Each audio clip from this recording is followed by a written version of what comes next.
Well, Mihal, so Turkish foreign minister sees these talks as a new window of opportunity for peace. Bring us up to speed on what's happening in Istanbul as we speak.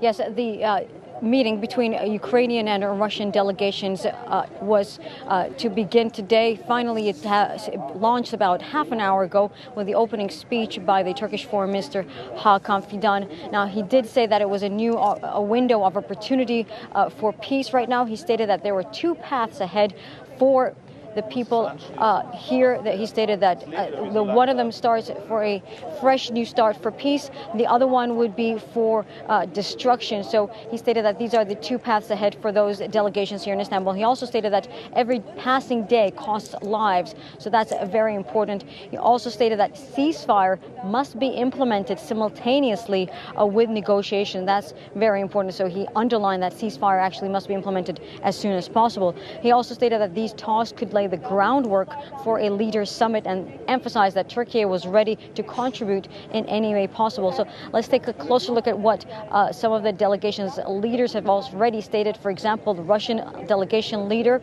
advisor Vladimir Medinsky, yesterday emphasized that they were serious regarding the talks and that they were ready to potentially implement some possible compromises as well. Now, the Ukrainian delegation leader is Defense Minister Umerov. He was also involved in the 2022 negotiations. He's very experienced because he also participated in prisoner exchange talks as well as the Black Sea grain deal talks as well. So even though if these are not very high-level officials here for these talks, of course, initially we were expecting Zelensky and Putin potentially to take place. Now, these leaders here, the officials here, also have the opportunity to make some progress. This is the first meeting in 3 years, direct meeting between Russia and Ukraine for the first time in 3 years. So it does still mark a major point for progress.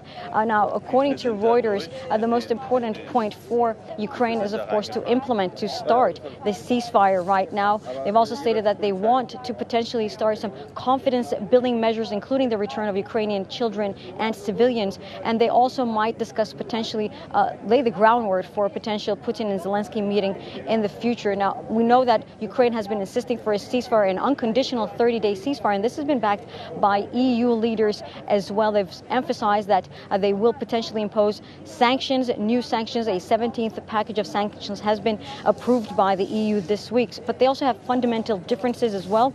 Russia has stated that they want to be discussing the root causes of the conflict. That would, of course, also include that Ukraine must abandon their NATO membership ambition. This is something that's very significant to Russia as well. They want Ukraine to stay as a neutral country. They also want to keep the territories that they have captured over the years. So this is going to be some fundamental differences that they have to discuss potentially now or in future talks. So it will be critical to see whether or not they're going to be able to agree on some elements or agree to some kind of a beginning to a ceasefire during the talks here.